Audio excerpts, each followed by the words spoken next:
안녕하세요. 웅이아버지TV입니다. 이번 시간에는 가계약이라는 이름으로 계약금 중 일부를 지급하는 관행이 있는데 이로 인해 분쟁이 종종 발생하고 있어 가계약금에 관한 법적 효력을 살펴보고 영상 후반부에 가계약금 분쟁을 사전에 방지할 방법과 공인중개사로서 불편한 진실을 고백할까 합니다. 끝까지 시청 부탁드립니다.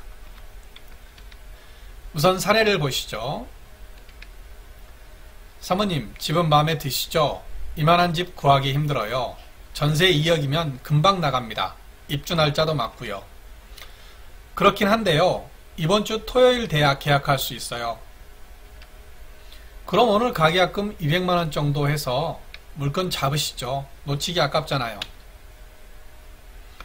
그러죠 뭐. 건물주한테 이야기하세요. 사모님, 안녕하세요. 201호 마음에 드신 분이 계신데 주말에 계약하신대요.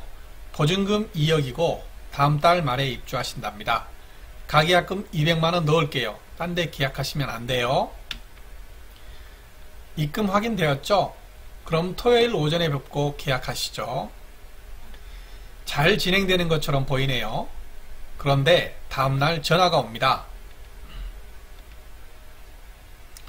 코피스빌 201호 계약하기로 한 사람인데요. 사정이 생겨 계약 못할 것 같아요.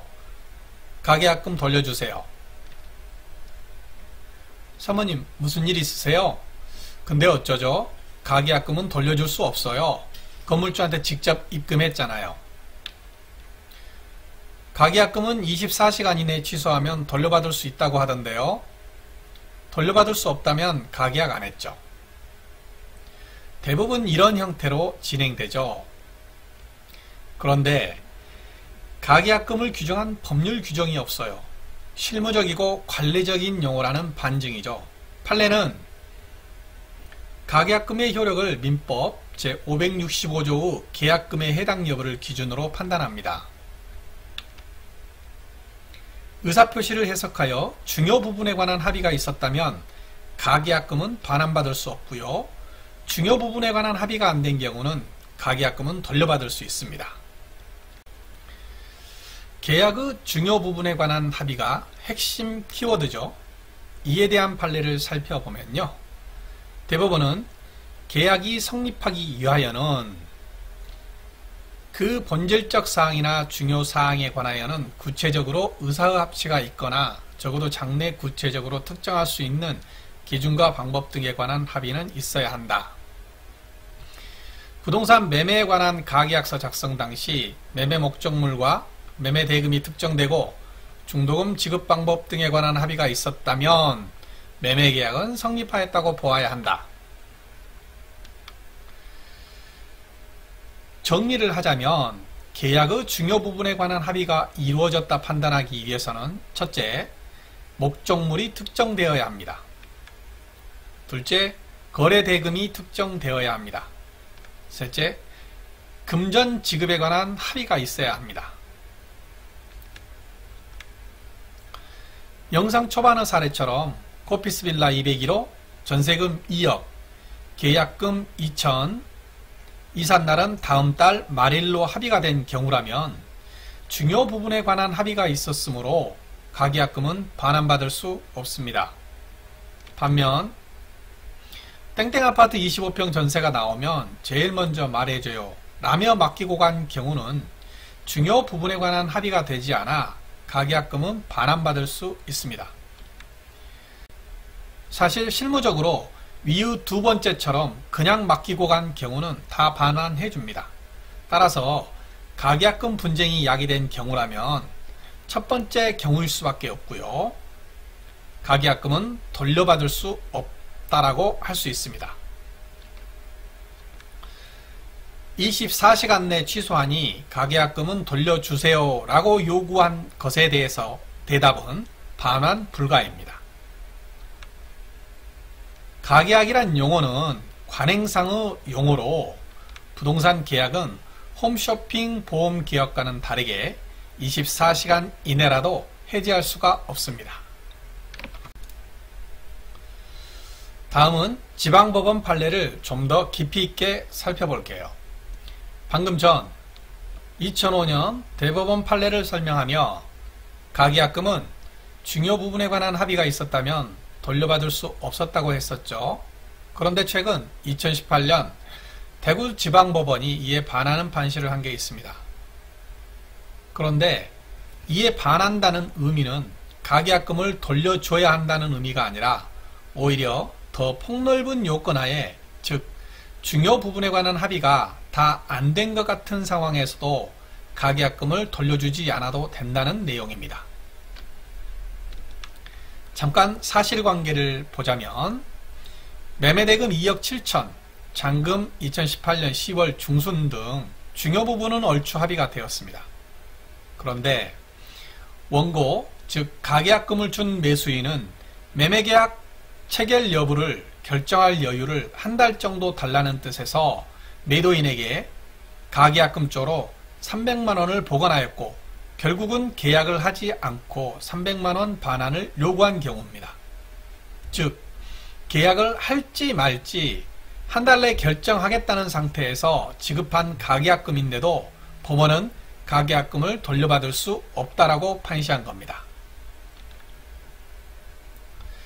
매매의 가계약을 체결하고 가계약을 수수하는 것은 매수인에게 다른 사람에 우선하여 본 계약을 체결할 수 있는 우선적 선택권을 부여하고 매도인은 이를 수인하는 데 본질적인 의미가 있으므로 가계약 제도는 매도인보다 매수인을 위한 장치이다. 이는 매도인이 매수인에게 일방적인 계약 체결 요구권을 부여함으로써 부담하는 법률적인 지위의 불완전성에 대한 보상의 의미를 가진다. 따라서 가계약금은 돌려주지 않아도 된다라고 판시한 겁니다.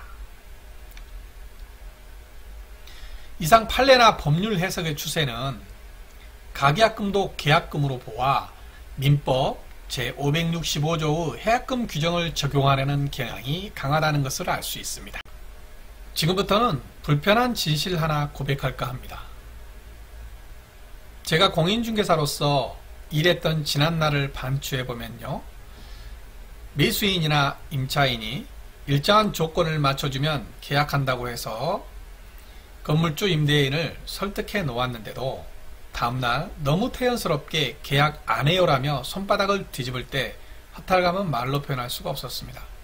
그런데 다른 분들은 가계약금을 받으면서 이런 어려움들을 해결하더라고요. 가계약금은 공인중개사의 영업 노하우로서 상당히 효과적인 방법입니다.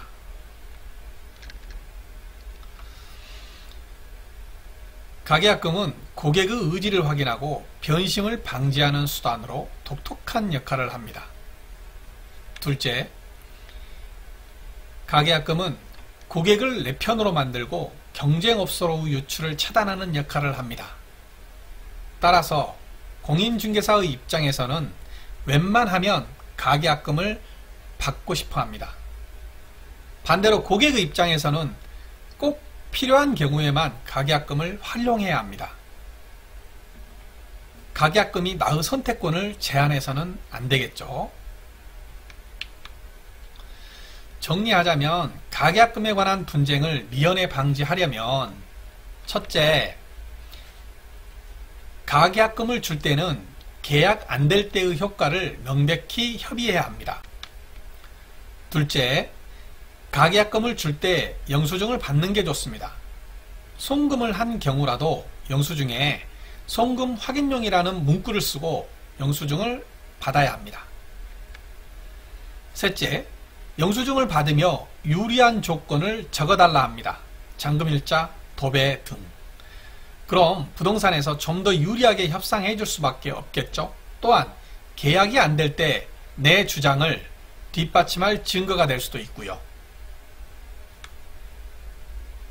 마지막으로 계약 단계는 말할 것도 없고요. 가계약금 줄 때부터 증거를 남기기 위해 티나지 않게 신경 쓰면 좋습니다. 너무 대놓고 캐물으면 부동산이나 건물주에게 까다롭다는 인상을 줄 수 있으니 살짝 티나지 않게 하시면 좋습니다.